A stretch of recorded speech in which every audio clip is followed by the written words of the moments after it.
Kabla ya taarifa hizi za ndani ambazo ni za asiri, ikiwa unatazama kwa mara ya kwanza mtandao wetu wa Tanzania ITV, naomba uchukue sekunde moja tu uponyeze patoni ya subscribe na uwashe kengele ili kuendelea kupata taarifa kila wakati. Cha kuzingatia cha muhimu zaidi, yeyote ambaye anatazama hii kanda, bonyeza alama ya like. Karibu nikufahamishe zaidi.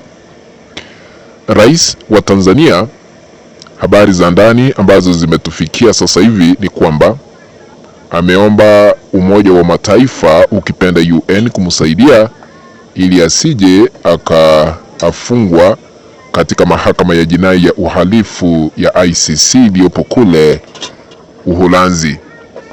Vile unavyotazama skrini yako, wameweza ama chapisho hili limeweza kuchapisha na kusema ya kwamba unapoona watu watatu hapo ni katika afisi za UN, wakaandika hapo chini kulingana na Star TV kwamba UN yahimiza maridhiano, uponyaji Tanzania. Yaani yale maovu yote yaliyoshuhudiwa Tanzania yaweze kusaulika na maridhiano yaweze kupewa kibao mbele.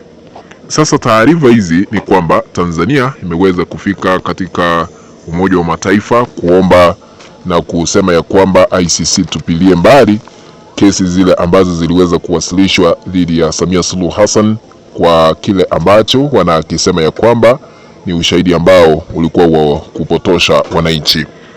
Sasa tunafahamishwa ya kwamba Rais Samia Suluhu Hassan amewasilisha ujumbe maalum kwa kamishna mkuu wa Umoja wa Mataifa, ukipenda UN, haswa anayeshughulikia haki za binadamu, Volker Turk, jijini Geneva, Uswisi, ikiwa ni hatua ya Tanzania kuendeleza ushiriki wake wa kidiplomasia na mifumo ya kimataifa ya haki za binadamu.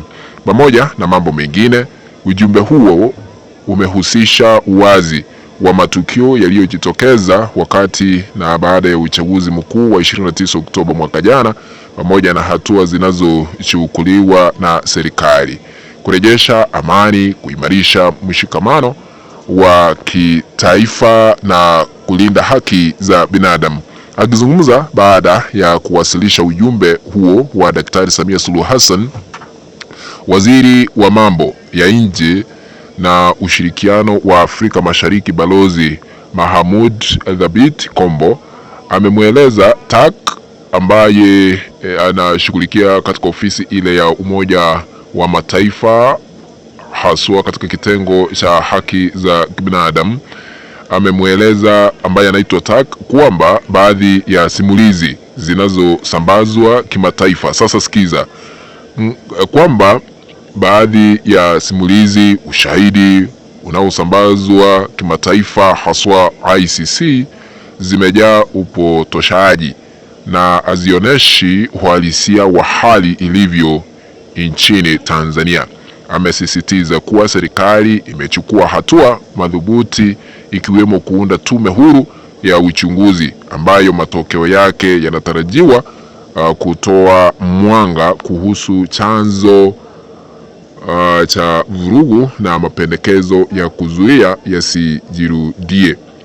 Ni kusema ya kwamba ile tume ambayo iliweza kuteuliwa na Samia Suluhu Hassan ipewe kipaumbele, lakini tunajua kufikia sasa hamna haki ambayo itapatikana, kwa sababu ile tume lazima inakuwa na mwegemeo kwa Samia Suluhu Hassan. Kwa upande wake, waziri wa nchi ofisi ya Rais, kazi maalum, Profesa Balamagamba Kabudi amesisitiza naye kuwa Tanzania ina rekodi thabiti ya kuheshimu haki za binadamu, demokrasia, utawala wa sheria na amani. Ameeleza matukio yaliyotokea yalikuwa na kusikitisha, lakini ya kipekee hayawakilishi mwenendo wa taifa kwa ujumla, akidokeza katiba ya Tanzania inalinda haki za binadamu, na akaomba jumuiya ya kimataifa kuunga mkono jitihada za serikali katika kujenga upya amani na imani haswa katika taifa la Tanzania na kuponya majeraha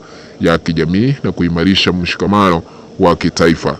Akizungumza kwa niaba ya Umoja wa Mataifa, Turk naye aliweza kushukuru na kupongeza uamuzi wa Rais Daktari Samia Suluhu Hassan kwa kuunda tume huru ya uchunguzi, akisisitiza umuhimu wa uhuru wake ili kujenga imani na kuhakikisha matokeo yenye uhalali. Kumaanisha Turk naye ameunga mkono Samia Suluhu Hassan. Ikumbuke kwamba yeye ndiye alikuwa wa kwanza kumkosoa Samia Suluhu Hassan kwa kukiuka haki za binadamu, wakati wengi waliweza kuangamia ama kuaga dunia katika taifa la Tanzania baada ya uchafuzi wa kuonekana.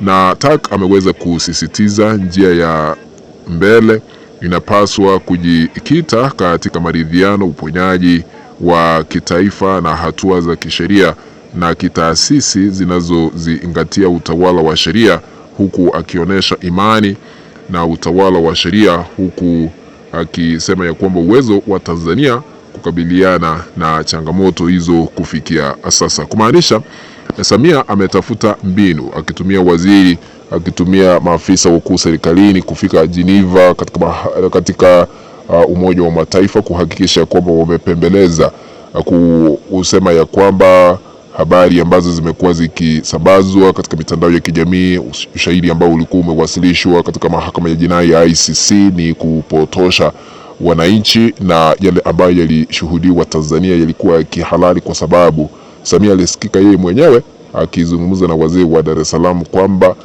vyombo vya dola viliweza kutumia nguvu zaidi kwa sababu kulikuwa na wale ambao walikuwa na nia mbaya ya kupindua serikali yake, ikabidi serikali ikaweze kutumia nguvu zaidi, ndio maana tukashuhudia maafa. Lakini kufikia sasa Umoja wa Mataifa huo kupitia Turk ambaye anashughulikia haki za binadamu, yeye ndiye alitoa habari hapo awali akasema ya kwamba serikali ya Samia iwasilishe miili kwa familia husika, wale ambao waliweza kupoteza jamaa zao, waliopoteza ndugu zao, ili waweze kuwazika. Lakini sasa hivi sijui ni kipi ambacho kimefanyika. Wamekubaliana na ameunga mkono Samia Suluhu Hassan kwa tume ile ambayo aliweza kuichagua kufanya uchunguzi. Lakini ni njia moja serikali ya Tanzania, hata ingawa tunapeperusha matangazo haya kutoka Mbeya, ni njia moja serikali inataka kuhakikisha imefunga mambo ya kushitakiwa na hatua kali kuchukuliwa dhidi ya wale ambao waliweza kuhusika katika mauaji.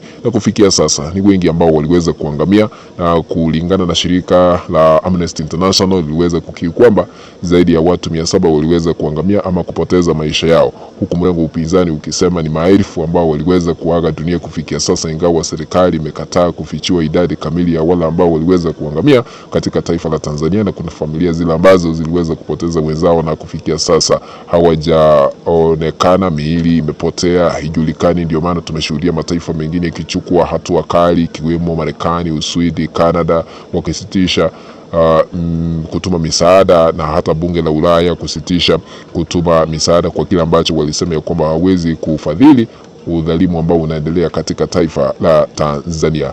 Asina lingine ila tu kutamatishia hapo, lakini ikiwa hauja subscribe, chukua sekunde moja ya mwisho uponyeze patoni ya subscribe na uwashe kengele ili kuendelea kupata taarifa kila wakati. Asanteni sana. Endelea kufuatilia mtandao wetu ambao ni wa kutoa siri zote wa Tanzania ITV, na asante sana.